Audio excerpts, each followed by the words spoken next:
Sénégal la bokk. Abonnez-vous sur votre chaîne Sénégal la bokk et n'oubliez surtout pas de cliquer sur la cloche de notification. Sénégal la bokk, la chaîne des grandes valeurs. muy cortège bu Ousmane Sonko bi nga xamante ne la ca am di ab tiis ak naqar ñetti nit ñàkk seen bakkan di ñaari garde du corps ak kenn koo xamante ne photographe la mais bi mu amee mu mel ne gis nañu élan de solidarité bu ñi nga xamante ne ñëpp ñoom ñoo bokk ci seen politique bi opposition comme pouvoir kenn ku ci nekk wan nga li nga xamante ne rek moom la ñu xam ñun Sénégal muy bu tiis taxawee naqar xam ak jafe-jafe dañuy ñëw ànd ko ak yow ak lépp loo xam ne divergence bu leen mën a boole ci loolu Ndeye Dimet muy ay présentation de condoléances yoo xam ne est-ce que tey mënul apaiser li nga xam ne mooy le climat politique côté opposition comme côté pouvoir. Absolument, parce que man j'ai bien aimé wax dëgg yàlla tweetu président de la République Macky Sall daal di koy jaale rek Ousmane Sonko ak ñi nga xam ne ñoo nekk ci parti Pastef ginnaaw bi ñu amee tiis bi ñu am ñun aussi tamit ñu leen koy jaale bu baax a baax di leen ñaanal yàlla xare leen àjjana. Parce que loolu daf ci bokk ci jamono ji nga xam ne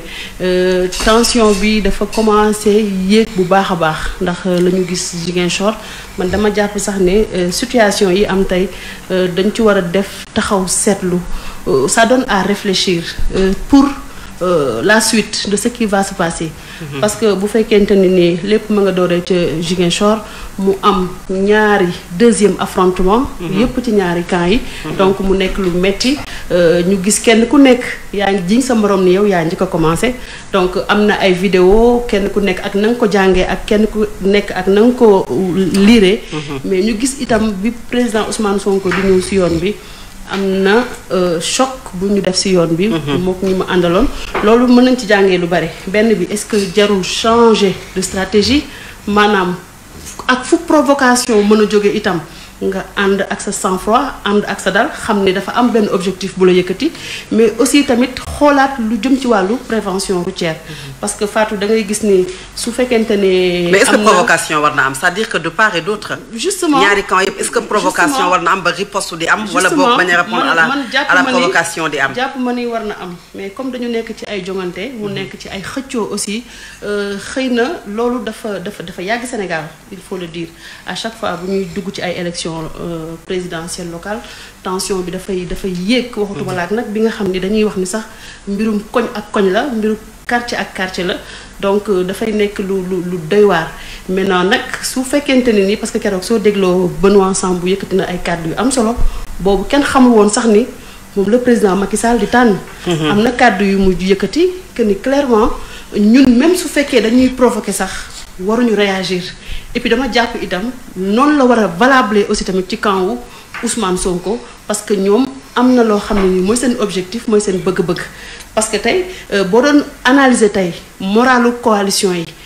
nan la ñuy dundee actuellement nii surtout li dal cortège Ousmane Sonko encore une fois kenn ku ci nekk mën nga xalaat ci stratégie nga xamante ne ni moom nga war a demee ci élection yi pour nga mën a am sérénité pour nga mën a am dal pour nga mën a atteindre sa objectif parce que gis nga cortège yi ni muy mel bu ñuy génn dëkk di dugg dëkk donc dañuy faral di wax sax ni foo seen cortège rek da ngay pousse parce que cortège yi duñu taxaw donc loolu yëpp ñoom ñi nga xam ne tey jii nii ñoom ñooy dugg ci les contrées les plus reculées du Sénégal di ut baatu askan wi aussi tamit war nañu xool nan la ñuy duggee ci dëkk yi ak tamit vitesse yi wax dëgg yàlla yedd yërëma ko gën situation bi triste na métti na dafa nekk loo xamante ne ni dina naqaree sax nga am noo ci waxee mais encore une fois ñoom les acteurs politiques nañu ànd ak dal te xam ni élection locale yi muy législative ak présidentielle yi yëpp dafay jàll te dama jàpp ni tey li tax ñuy ut c'est pour le bien-être des populations. kon jàpp naa ni tey lépp dafa war a rafet. c'est important alors Ibrahima présentation de condoléances bu président Macky Sall déjà ñu bari am nañ ko surprise mais surprise bu neex la ndax moment boo xamante ne la dañuy xaar njiitu réew mu réagir ci situation yi mel noonu opposition bi du moom kese gis nañu sànq rek Idrissa Seck def lu mel noonu gis nañu également ñi nga xamante ne pouvoir bokk opposition gis nañu même ñi bokkul ci coalition Yewwi Askan Wi taxaw nañu soutenir ko moom mi nga xamante ne moom mooy Ousmane Sonko ci situation bi nga xamante ne situation bu metti la muy dese ay proches am mën nañu wax ne mën na indi dal ci climat politique du Sénégal. nga may ma benn parenthèse bu ndaw waaw benn parenthèse bu ndaw fan yee mooy bi ñuy def rassemblement bi buntu Sen TV la ñu ñëwoon doon soutenir Sen TV jour ba sama téléphone dafa wadd am kenn ku ko for bi mu ko foree muy def le tout ba ma jot ko mbaaw la dëkk mu tudd Fatim Sarr ak Mass bi jaay soufflé yi ak ay pins bi mu ko foree après fa mu ko woo kooku woo ma dem fa jëli ko ma leen di remercier de passage xamuñu woon sax ne maa ngi fii waaw mais dañoo jub rek waaw franchement j'étais tellement content wax dëgg yàlla famille boobu après toog naa fa ñu dalal ma xam nga après ma ne leen grande gueule laa nekk ils étaient tous contents parce que ñoom ñëpp moom la ñuy déglu donc yàlla na leen yàlla fay amiin lu baax rek moom solo famille boobu yëpp yàlla na leen yàlla fay ba ci Mass aussi nekk ku jar a jàppale parce que ay mbip lay jaay ak ay pins nee na pour yi ma ne ko amul moom ci lii laay gagné sama àddina du ma ñaan kenn man j'étais tellement ému que je l'ai vu mais après yàlla na ko yàlla defal jàmm amiin donc genre yooyu aussi ku leen mën a jàppale nga jàppale leen seen biir gën a jëm kanam li nga wax léegi nag par rapport ak accident bi am démb boo xoolee Sénégal ñëpp ko naqarlu dañ dem sax ba fàtte violence bi amoon Ziguinchor entre ñaari parti yi ndax tey bu tiis bi amutoon violence bi dañuy gën a waxtaane yàlla na yàlla yërëm xaaral na aljannatul firdawsi nga wax ne président de la république def na tweet mu dalal xel yi c'est normal opposition ak pouvoir yëpp c'est des citoyens sénégalais loolu nañ koy bàyyi xel ay sénégalais lañ benn baat moo leen di tàggale mooy politique baatu politique bi leen tàggale mooy bokkuñu conviction bokkuñu yoon bi ñuy jaar waaye ñoo bokk objectif mooy jiite gox-goxaan wala jiite réew mi wala am ay député ñoom ñëpp pour defar réew mi kon yaakaar naa bu ñu bokkee benn objectif ñoom ñëpp ku ci ne di xëcc somar ne maa la gën a mën a defar réew mi maa la gën a baax programme pour defar réew mi débat d'idée la ay argument la ay programme la defe naa suñ ko tënkee ci loolu kese je crois que war nañu mën a convaincre les citoyens sénégalais ba sénégalais ànd ak ñoom te su boobaa dal dina am ci côté yëpp surtout président di ko war la damay faral di wax ne benn citoyen sénégalais bu taxee ci buntu palais wala ci digg mbedd bi bind ci benn cartonné président damaa sonn kese président bu ko gisee wala ay ñuñum gis ko war nañ koo xool nan la ñuy def ba lijjanti laaj ko lan moo tax mu sonn ak lan mooy faj coonoom parce que benn citoyen sénégalais ñaxtoom ak jàmbatam jarta xeeb parce que ñaxtu citoyen yi boobu moo tax président de la république ñu fal ko donc loolu tey bu ko defee c'est un geste noble un geste de grandeur te moment bi muy def tweet bi xalaatul ne Ousmane Sonko opposant la xalaatul ne ñaanal ko Ousmane Sonko c'est même s'il n'a pas cité le nom d'Ousmane Sonko dans le tweet même si il ne l'a pas cité Ousmane Sonko ci biir tweet bi même bu ko tuddul tudd bi amul njariñ li am solo mooy na massawu rek parce que ñun ñu ngi massawu ñi nga xam ne ñoo wàcc liggéey te xaw ma seen tur ñi ci bari xamuñu leen donc massawu rek su ko defee rek doy na sëg li ci des nag ay détails lay doon tudd na turu Ousmane wala tuddul turu Ousmane Sonko président Ousmane Sonko je crois que loolu warul nekk débat bi li war a nekk débat bi rek mooy le fait que mu def loolu ñu rafetlu ko ñu war a am benn conscience tranquille ci élection yi di jëm parce que fi mu tàmbalee baaxut su fekkee ni la nar a continuer leeraam ci ñag ba la jëm te d'autant plus que j'ai l'habitude de dire que ne ñii di ànd ak responsable politique yi leader politique yi laaj réew mi heure bu xeex amee sàndante xeer am jam paaka wala jaasi dóor balu fetal am wala accident am doo ci dégg seen doom doo ci dégg seen i jarbaat doo ci dégg seen i pap nii seen i yaay nii seen i cousin ana seen famille yooyu ma lim tey ils sont très bien protégés ils sont toujours derrière et ñi nga xam ne ñu ñoo sacrifier seen àddina di soo dóorantey xeer di dóorantey jaasi di dóorantey ay gourdin ñooñu la plupart du temps ay militants la ñuy engagé wu ñenn ñi dañ leen di fay c'est uniquement pour ñuy jouer rôle yooyu su ci lor amee ñoom ñooy perte ak seen i waajur encore une fois de plus na la jeunesse du Sénégal nañu conscient na femme du Sénégal conscient tey ki yor otom di ko dawal ci VDN bii mais ndaw bu ci ne war ngaa mën a xool kii di dawal oto war naa mën a def fii ak déwén ma dawal oto mais su fekkee na ko bëgg a wér ci ab poste politique wala politicien boo xamante ne casquette t-shirt la ko la lay jox la ceeb diwlin suukar yëg ci benn 50 000 100 000 fajal la jënd la fourniture auto école et cetera loolu dañuy seq ak yow convaincre la si. mais loolu ci côté pouvoir la ñu koy gën a gis de tout temps quand même. non dama ne ci régime bi fi jot a jaar yëpp. pouvoir parce que ñoom ñoo am pour nommer poste wala dindi la ci poste. soxna si dama ne. jeunes yi laay waxal ñi ànd ak pouvoir ak ñi ànd ak opposition. waxuma cadre nomination dama ne nañu conscient que ne leader yi ñuy xeexal ba mu jaral ay bakkan di ci faatu seen i doom nekkuñu fa seen i doom ak ci école yu mag yi seen i doom ak yëg avion di wàcc ñoom ñu topp ci mbooloo bi di daw bu li riir amee wala musiba bu amee ci ñoom lay dal. nañu conscient ci loolu man cadre boobu laay waxee li ci des nag mooy tey ñu gën a xoolaat état du Sénégal parce que buñ ne am nañ administration policière boo xamante ne ak gendarmerie mu ngi fi pour ñu organiser ordre mu am Ziguinchor bi échauffourée yi amee diñ ci jot a seetaan mun naa ne GMI dañoo yéex a ñëw intervenir ba mujj bi militaires yi ñoo mujjee génn pour protéger aéroport bi en même temps andiwaale benn arbitrage boo xamante ne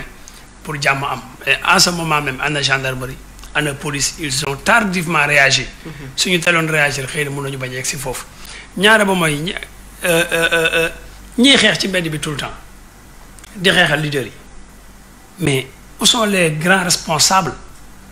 dégg ko ba léegi doo dégg responsable grand responsable boo xam ne dóor nañ ko xeer wala jëm nañ ko paaka xam nga ñoom fu ñuy ne su gars yi dóorante xeer jamante paaka ba lor am ci ñoom ñu sol seen i jesner sol seen i costume cravate gaari seen i oto ci buntu plateau télé yi di wër plateau yi di débat rek way parce que kii moo tooñ way pouvoir boo tooñ opposition moo tooñ suñu paree wàcc duggaat seen oto taal seen oto dem toog seen kër taal seen télé di seetaan événement yi ak émeutes yi naan non lor nañ booy bi waruñu ko woon gaañ c'est pour dire que am na ci benn comportement hypocrite boo xam ne responsable yi ci boppam irresponsable peut-être irresponsable parce que hypocrisie laa koy tuddee au finish parce que booy dëkkee def irresponsabilité à tout le temps boo yàggee hypocrisie lay mujjee jur donc loolu dafa nekk loo xam ne il faut waajur yi conscientiser seeni doom encore une fois de plus c'est pas la première fois ay accident di am ci ay cortège yi la ñuy daw xaw ma ndax loi moo ko digle xaw ma ay texte la mais war nañu xoolaat texte yi ak loi yi ni ñuy tere oto buy accélérer 200 à l'heure war nañoo mun na xool ban texte la ñuy def ba limiter vitesse su cortège nañu limiter vitesse su cortège yi cortège bu la rombee xib bi sax mu ne vif mais lu ko laal lu ndaw mu lor la lu la laal lu ndaw mu lor ko donc il faut qu'on essaie de comprendre sauver quoi pourquoi cette vitesse excessive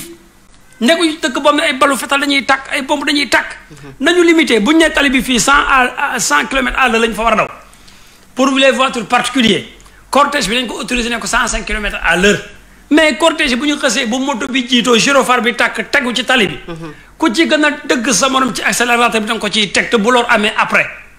amul diagnostic amul enquête amul dara parce que da ngaa laal cortège wala waru dugg ci cortège di faat ay bakkanu doomi aadama ci ngir sa bànneexu bopp kese bu yàlla bu ñu àttewut fii yaa dina àtte yombal xiyam donc nañu ànd ak dal c'est clair di saluer Ousmane Sonko aussi di ko masawu ak njabootam ak képp koo xamante ne yaa ngi campagne loolu leer na alors Kalidou jamono joo xamante ne peut-être tension bi xaw na metti te demaguñ ci campagne électorale ndax defuñu du liste investiture xam ñan ñooy nekk candidat pour le moment te jeexagul ñu gis tension bu am foofu nga xam ne mooy Ziguinchor mais terewul tension bi soriwul dara ak li nga xam ne moom mooy accident bi am